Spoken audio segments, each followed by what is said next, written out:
Siyanivusela Maswati, siyanivusela ehlelweni Swaziland Unchained, breaking chains, igniting change. Inivuselwa ngigift Madlenkosi wakwaDlamini, the Swaziland Liberation Movement International Secretary.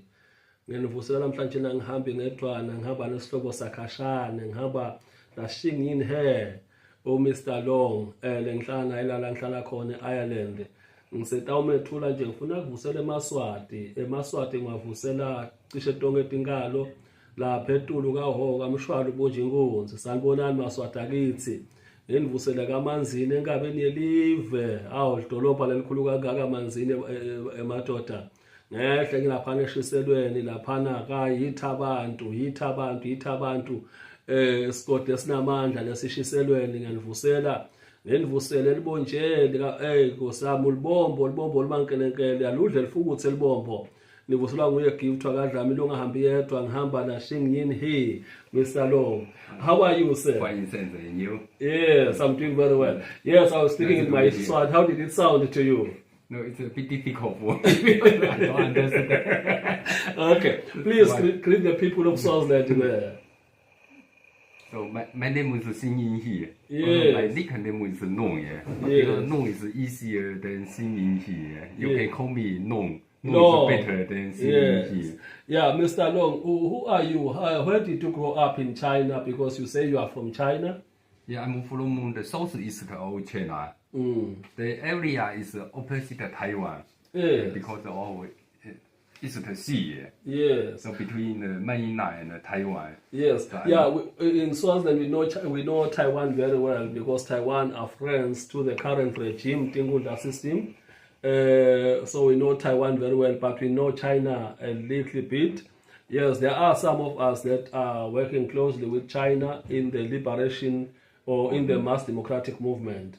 So we know of Taiwan, but before we get into your political background, I just want to know about you. Who are you? Where did you work in China? Have you ever worked? I hear you were a soldier or something. Yeah, I have worked in China, mainland before. So before I come here, although I was a member of the Chinese Communist Party, the political party, the member of Chinese Communist Party. Although I worked there before. So now at the moment I was a fly of Communist Party. Oh yes. You're a member of the Communist Party. Yes. My interest, you told me about your life in the 80s as a soldier and many people dying during that time. What was actually happening? I think during that time, in 1989, they called Tiananmen Affair because the student and innocent people, the citizens, the people who go to the street for demonstration.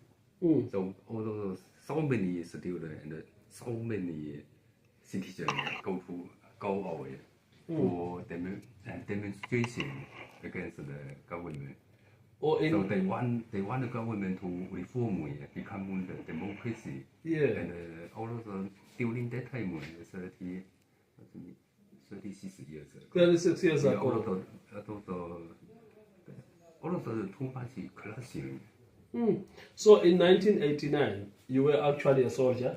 Yeah, I was a soldier. A soldier, yes. And then there was a demonstration for changes. War change. And many people were killed. Many people, who was there during that time because they killed by Chinese army. Oh, those who were demonstrating, many of them were killed. Yeah. Oh, did those news get into the international world or what? Did the superpowers know about the killing of so many people? Because they sent the soldier to control the area. Sure. Although they sent the tank and the soldier took the gun. Yes. I think that is the stage where we are in Swaziland. So you participated in that. How does that make you feel as a person that you participated in the killing, even though you're just doing your job, of so many people? Because I was the outside of the area, because we stop the people to join the group, because so many groups during the night time, the army can do what I want. Because also during that time, the high technology not very high.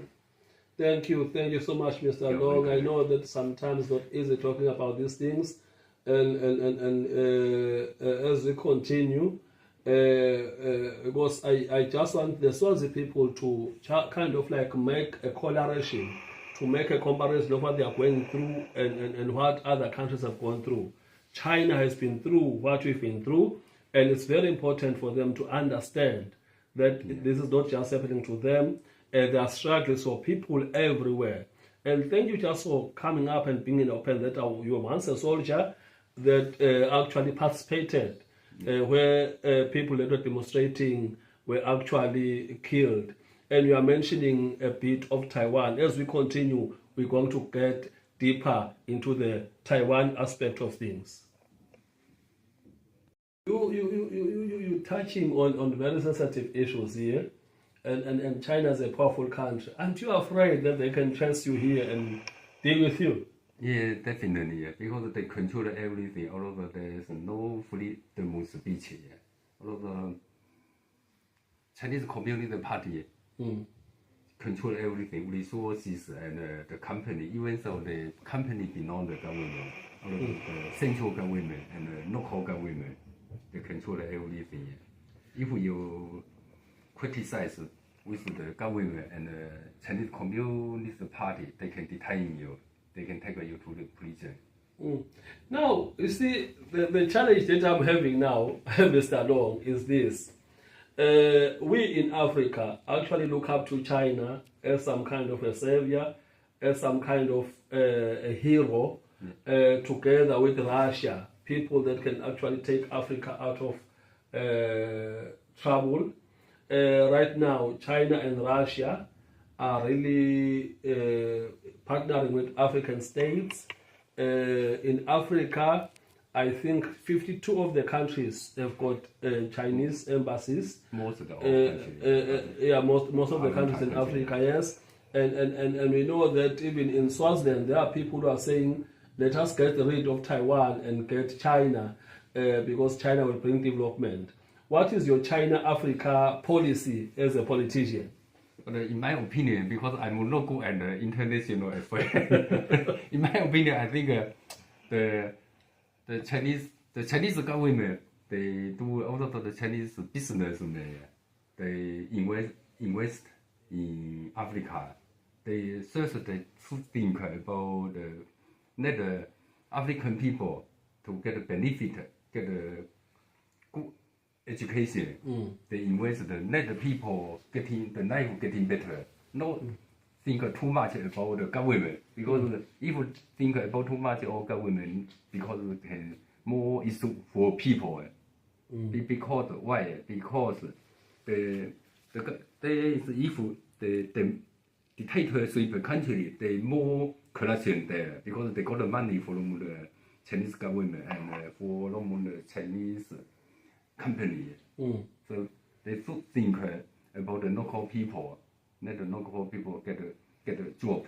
They can invent the country invent the good education for people, also get a good opportunity and a good chance for them. So, in your opinion, if I understand you well, you are saying, as Africa, we should remind that what the Chinese government is set up and the democracy in China, but we should enjoy the investment that comes from China. Are you saying so? Did I hear you very well? Yeah. To say it's fine for China to invest in our countries because it's actually developing the education and other things for our people. What do you think is the interest of China in Africa? Because I think the China is developed fast quickly the many Africa country. So they invent there. They can get the benefit from the local area, like such as mineral the mineral or technology or everything there, they can get a benefit from the Who benefits, China or the African country? The both, I think the both. Oh, both. Both. Okay. Okay, the interest, like China really wants the minerals in Africa. Okay, wants minerals in Africa. And then what? Okay, Africa then gets the technology and what? There's that exchange of minerals and technology. But do you think really China's got something to give? You said we should ignore that it's not democratic, but like focus on the benefits. Do you think China really has got things that they can give to Africa? I think they focus on the benefit of each other. Also, the Chinese Communist Party is a dictatorship, so they can't invent the democracy system, political system. Okay, they cannot assist us with the democratic system, but they can assist us. Okay, now that one is going to bring us into the next topic or next discussion. Yeah. But really, looking at China in global politics, do you think China will be the superpower? Because right now, I don't know right or wrong, America is number one. Do you think China is going to take over the number one slot? Because now Africa is red, and most of the other places in the continent are red. Do you think they are taking over? I don't think they take over because they invent there, they can get a benefit there. So can't take over from Africa. Okay. So the interest of China is not political in Africa; it's economic. Because our Communist Party is a dictatorship, so they can't develop a democracy system, political system in Africa. Okay. Also, some countries is Africa is a democracy country. What do you mean? Why do you keep emphasizing the issue of the Communist Party being a dictatorship? How does it work? You've been in the Communist Party. Can you just give me a structure, how they are structured, there's what, so we can understand how it works and how does it control the people? Because they got every the village or the town or city, they have community party leader there. They got a community party committee. What do they call this this Communist Party leader in the community? They got the company worker and the manager and the boss. Yes. The different kind. I hear you, Mr. Long, my friend Shingi. You are mentioning a lot about Taiwan being democratic now. Can you tell us more about the issue of mainland China and Taiwan? What is actually happening there? Because of the Taiwan become democracy country in 1996, just more than 3 decades. 30, I think more than 30 years ago. 39. 29, nearly 3 decades. Yes. So Taiwan has become a democracy country, democracy area. Yes. But the mainland still is dictatorship by Communist Party. They control everything. Also, I think the Taiwanese, I'm not good at the issue of Taiwan and mainland. But in my opinion, I hope two different places get the peace with the country. We don't need a war on Taiwan. So usually the Chinese army, they send the army and take practice on Taiwan. So because we are from the same ethnic, Taiwanese and the people who live in mainland, we are from the same ancient. So I hope two places they need a wisdom of political to get the issue. Hope mainland to become the democracy country. So if mainland is a democracy country, they can get on well with the Taiwanese people. Yes. Okay, as a Chinese citizen, there's an argument that politicians, even like myself, we get into from time to time. China is saying is advocating for the one China policy, but Taiwan wants to be recognized as a state. What is your take? Should Taiwan be left alone as a state, not a province of China, or should we should we all say no? Taiwan be one with China, be a province of China? But in my opinion, I can't say which one is better. But the mainland should be democracy. Should be democracy country. The negotiation with Taiwanese.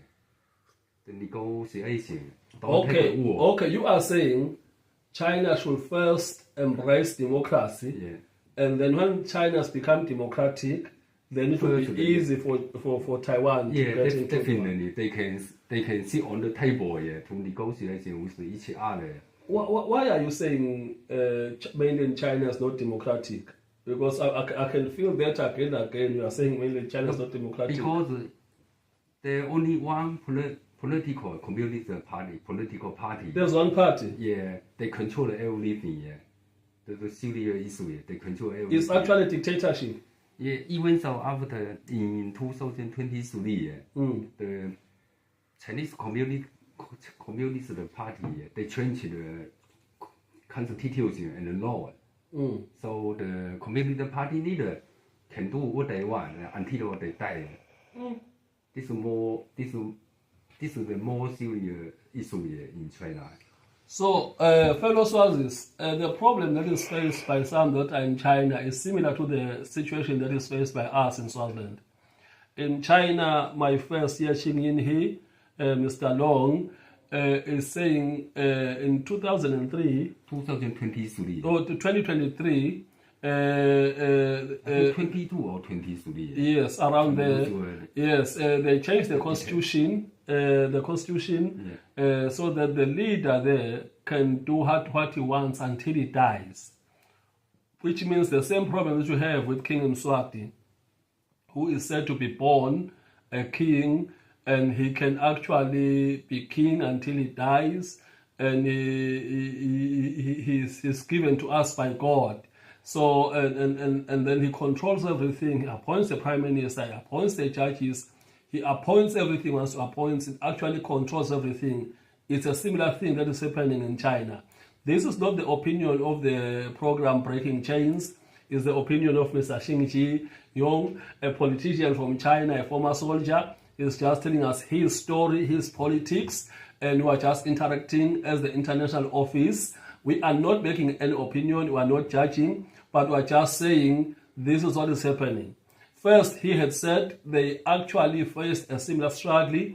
We know that in Swaziland, when people go to demonstrate, they get beaten up, they got shot at. In 2021, over 100 people were killed. He says in China, even though it did not give the number, many people were killed when they were demonstrating for their rights. But in Taiwan, they were able to gain independence or some kind of democracy, and they are able to lead themselves democratically and have elections that are meaningful from year to year. We're still going to continue with Mr. Long and get deeper into these issues. But I'm interested in the China-Africa relations.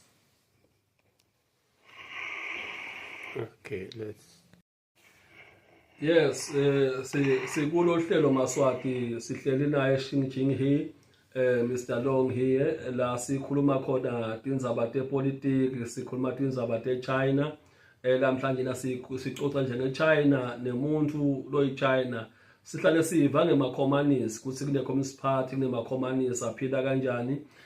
Lapha meli-communist kulibambe ngesandla, ngibambe ngesandla mathupha communist. Angiva ngalokhashane liyasicocela ukuthi imbono walo lithini ngabo ubucommunist nangebuntu bakhe nje. Sizama kuva imicondo labanye ukuthi benza kuphi bacabangani. Siyaqhubeka kanjalo sesibuka ngayendzaba yokuthi uyasitshela lapha ukuthi iChina lekufuna kweAfrica indzaba ye-economy, indzaba yokuthi babenefitani obviously nathi as Africa siya benefit kepha ke kule politiki abangeni kangaka asiqhubeke Mr. Long. Aye. I'm sad for our people and sad for myself to say we were so hopeful. Do you know, in my country, people look at China as a big brother, especially those who are fighting for democracy.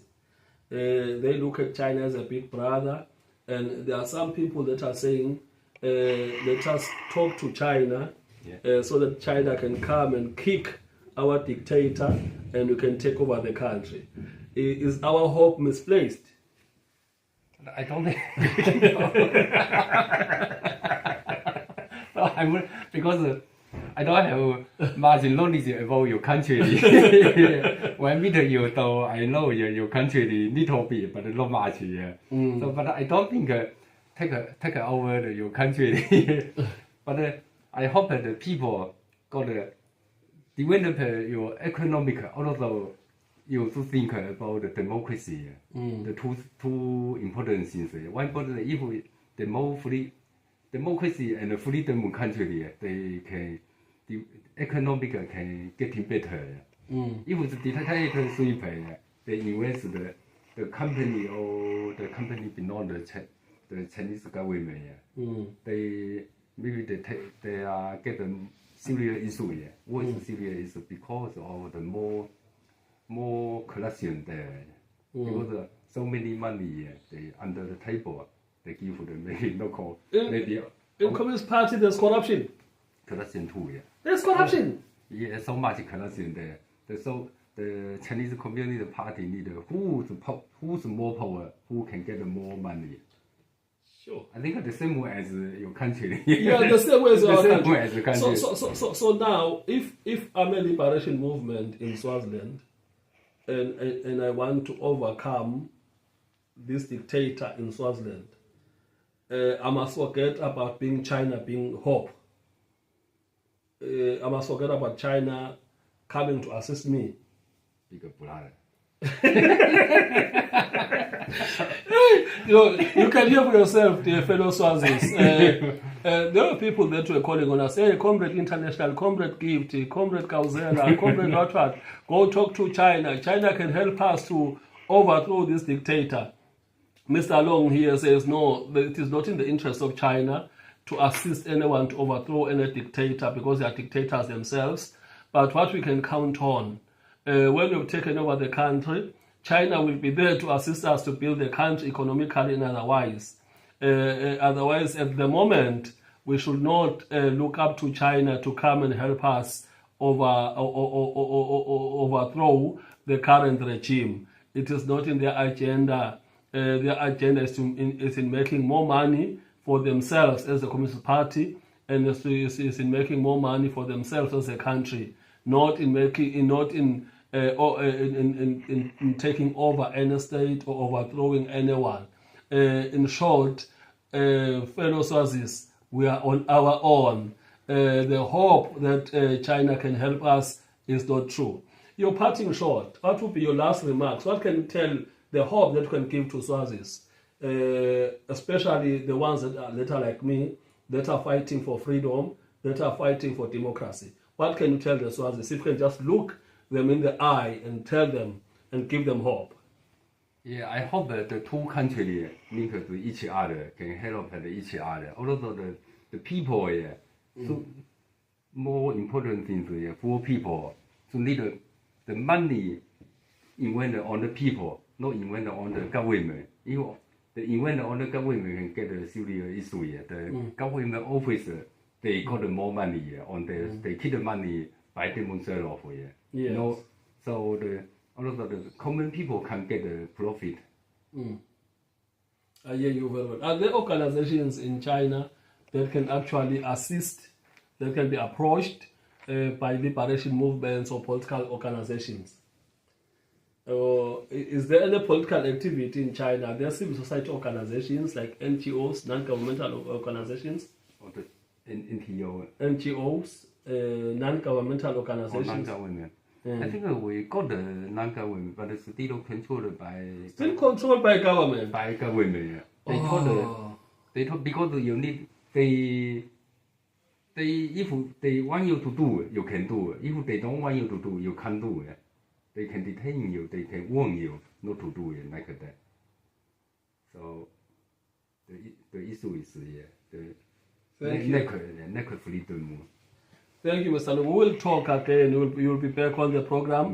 But as a parting shot, fellow Swazis, it gets emphasized again and again. Like I said before, I've been on many platforms, in meetings, in conferences.